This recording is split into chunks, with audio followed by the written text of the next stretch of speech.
Hello students, तो आज के हम लेक्चर में बात करते हैं common emitter configuration. Previous lecture में मैंने देखा था कॉमन बेस।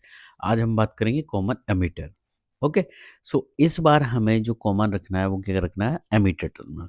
सो फटाफट हम पहले तो सर्किट ड्रॉ कर लेते हैं। कुछ इस तरह का सर्किट होता है। ये हमारा बेस रेजिस्टेंस होता है and that is connected with the transistor P terminal. यहाँ पे बैटरी हमें फॉरवर्ड वाइज करना होता है। सो अगर मैं पी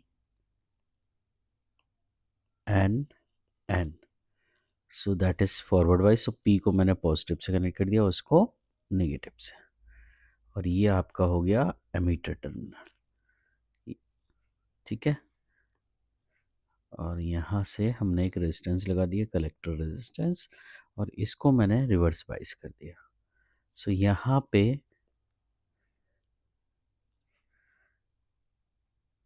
जो टर्मिनल हो गया वो base, that is your collector and that is your emitter. So emitter को हमने क्या कर दिया, कॉमन कर दिया यहाँ पे। ठीक है, यहाँ पे हमें इसको रिवर्स वाइज करना है। सो जो एन आ रहा है उसको पॉजिटिव से, और जो पी था उसको नेगेटिव से कनेक्ट कर दिया। तो ये आप क्या हो गया, V B B plus minus that is V C C. Clear? And this is resistance R B, this resistance is R C, और करंट की direction P to N. Clear? Now in this case the direction of current I E बाहर की तरफ, आई B अंदर की तरफ, और I सी भी यहाँ से अंदर की तरफ होगी। ठीक है, now if you want to calculate the voltage between base and emitter. ठीक है, सो बेस और एमीटर के केस में अगर मैं बात करूं तो आई कैन कैलकुलेट, यहाँ पे बेस है और यहाँ पे एमीटर है, so emitter is common, so I can calculate the potential between this V B E अगर मुझे निकालना है। Same in the case of, ये कलेक्टर है ये एमीटर है, सो इनके बीच में जो पोटेंशियल होगा रेजिस्टेंस के इधर, इसको मैं लिख सकता हूँ वी सी ई। बट इस केस में आप देख सकते हैं कि वी बी बी की वैल्यू किसके बराबर होगी, वी बी ई की, क्योंकि नहीं बराबर नहीं होगी, क्योंकि अब आपने एक रेजिस्टेंस लगा दिया। ठीक है, सो यहाँ पे क्या होगा, कुछ ना कुछ ड्रॉप हो जाएगा। मतलब मैं अगर इसके बीच में कैलकुलेट करूंगा तो ये वी बी है, और यहाँ पे कैलकुलेट करूंगा तो V B E. So V B B की वैल्यू वी बी ई की बराबर नहीं होगी, क्योंकि यहाँ पे अब क्या आ गया, आपका रेजिस्टेंस आ गया। यही मैंने आपको प्रीवियस क्लास में बताया था कि किस तरह से ये वैल्यू चेंज होती है। चलिए, तो ये तो हो गया हमारा कॉमन एमीटर कॉन्फ़िगरेशन। एमीटर को हमने कॉमन बना दिया। ठीक है, इसके बारे में थ्योरी जो आपने सर्किट बनाया है इसी को एज इट इज थ्योरी लिखनी है। अब हम बात करते हैं फटाफट, this is current relation. Current relation in CE common ammeter configuration. So CB configuration से आपको पता था कि हमारे पास एक इक्वेशन थी, IE equal to IC plus IB। पहली इक्वेशन ये थी जो हमने कॉमन बेस में निकाला था, और दूसरी इक्वेशन मेरे पास थी IC equal to alpha DC IE plus ICB naught. ये हमारी दोनों इक्वेशन CB कॉन्फ़िगरेशन में थी। ठीक है, सो इक्वेशन 1 को इक्वेशन 2 में रख देते हैं। पुट इक्वेशन 1 इन इक्वेशन 2, तो हमारे पास इक्वेशन क्या आ जाएगी, I C equal to alpha D C, I E की वैल्यू रख दो, I C plus I B plus का आई सी बी नॉट। अब इसको सॉल्व कर लेते हैं। So I C equal to alpha D C I C plus alpha D C I B plus का आई सी बी नॉट। और I सी यहाँ है, अल्फा डी सी आई है, तो अल्फा डी सी को इधर ले जाओ। So we can take I C common, 1 minus alpha D C equal to alpha D C I B plus I C B not. ठीक है, अब I C equal to, I can write it down, alpha D C I B upon 1 minus alpha D C plus I C B not upon 1 minus alpha D C. Let's see, this is equation number 3. Now we take some assumption over here. ठीक है. So now let us consider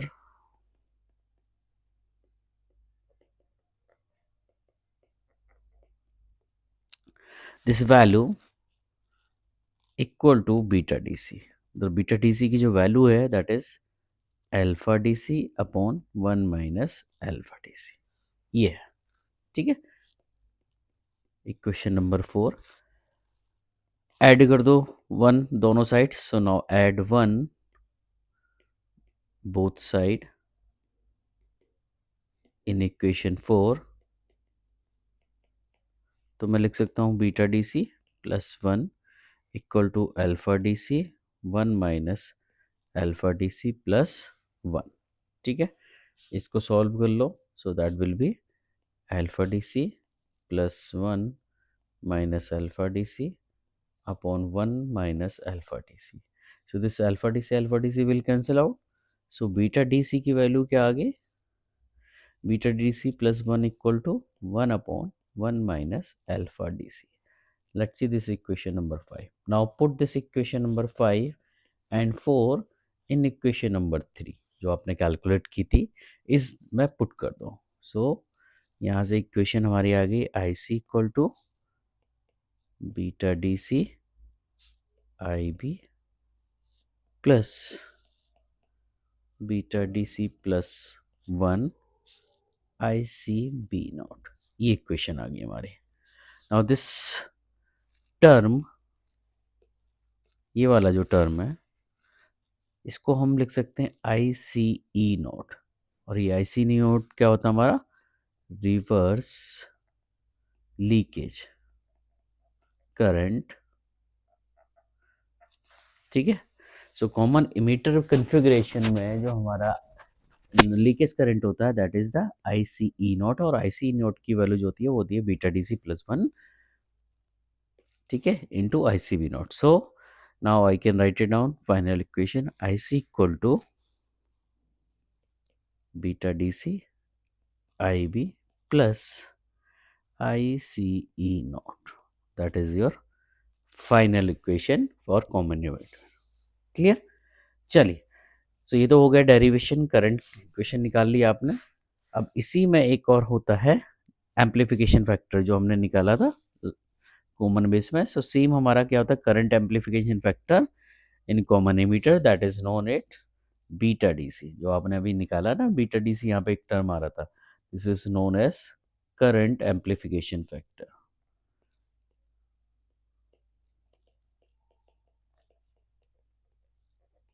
और इसी को हम क्या बोलते हैं? Current gain. किस केस में? सीई कॉन्फ़िगरेशन में.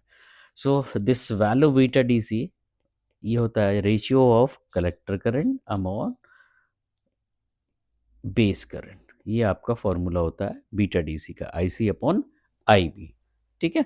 सो आपके पास बीटा डी सी आ गया. इससे पहले आपने सी बी कॉन्फ़िगरेशन में अल्फा डी सी निकाला था. सो एक इम्पॉर्टेंट क्वेश्चन हो जाता है यहाँ पे, रिलेशन बिटवीन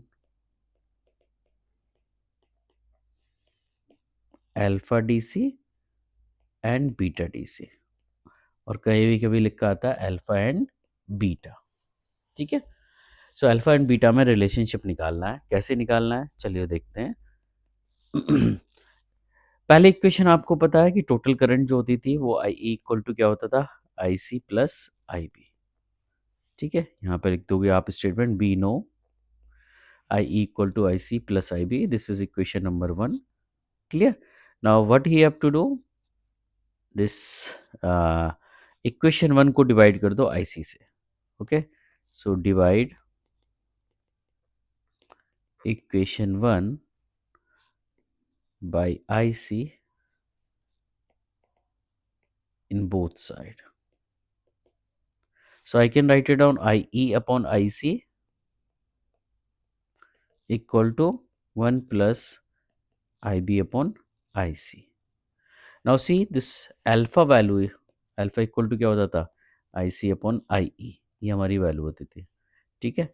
सो यहाँ पे ये वाला टर्म जो है इसको हम लिख सकते हैं 1/अल्फा, 1 + same I B equal to के beta D C equal to क्या होता था, I C upon I B. Clear. So यहाँ पे 1/बीटा, इसको सॉल्व कर लेते हैं। So I can write it 1/अल्फा equal to 1 + beta upon beta, और I can write it down alpha equal to beta upon 1 + beta. So this is the first relation. और अल्फा डी सी की term में I can write down alpha D C equal to beta D C upon 1 + beta D C. So alpha and beta में relationship ये हो गया। ठीक है, इसी को आप अलग तरीके से लिख सकते हैं। ठीक है, सो जो इक्वेशन आ रही है यहाँ पे, इसको क्रॉस मल्टीप्लिकेशन कर दो। ठीक है, अदर फॉर्म में, मतलब अभी अल्फा इक्वल टू लिखा है, फिर मुझे अगर बीटा इक्वल टू निकालना है तो कैसे निकालना है। So I can write it down alpha cross multiplication कर दो। So alpha 1 + beta equal to beta, यहाँ से alpha plus alpha beta equal to beta. So I can write it down alpha equal to beta 1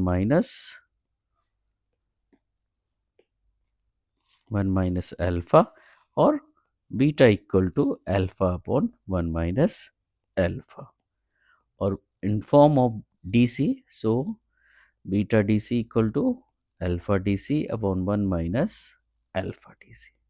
सो इस तरह से आप ये relationship find out कर सकते हैं अल्फा एंड बीटा में।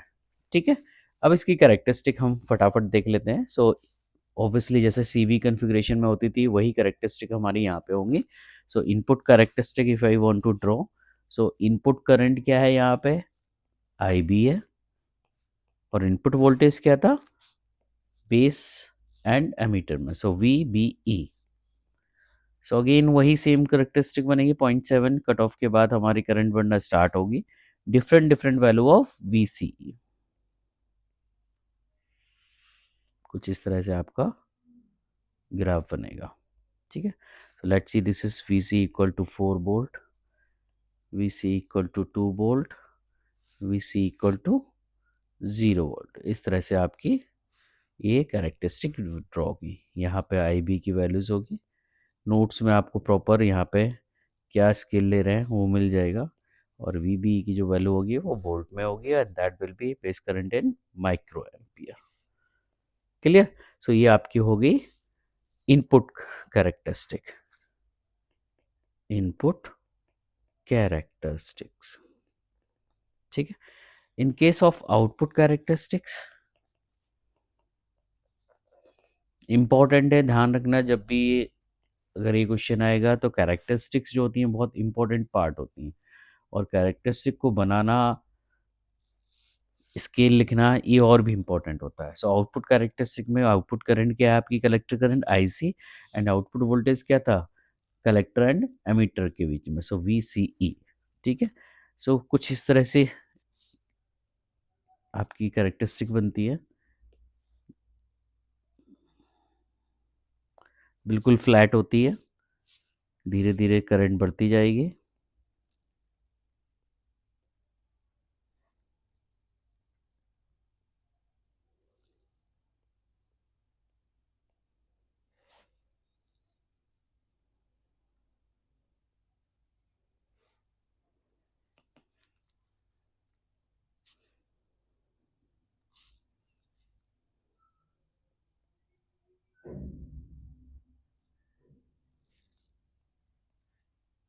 कुछ इस तरह से करेक्ट।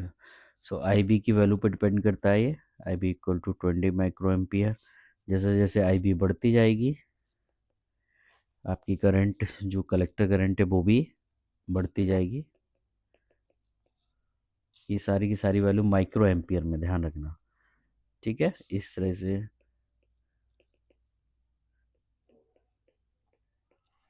क्लियर। रीज़न की बात करूं तो ये आपका कहलाता है यहाँ पे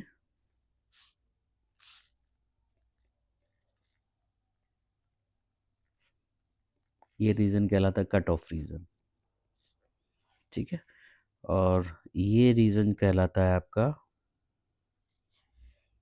सैचुरेशन रीज़न।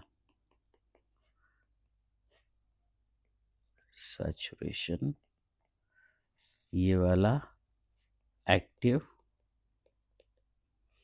और ये वाला कट ऑफ।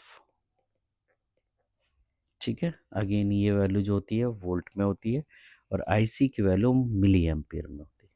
ठीक है, तो ये आपके कहलाते हैं आउटपुट कैरेक्टरिस्टिक्स। ठीक है, इसमें जो पॉइंट्स है इसके डिटेल्स में आपको नोट्स में मिल जाएंगे।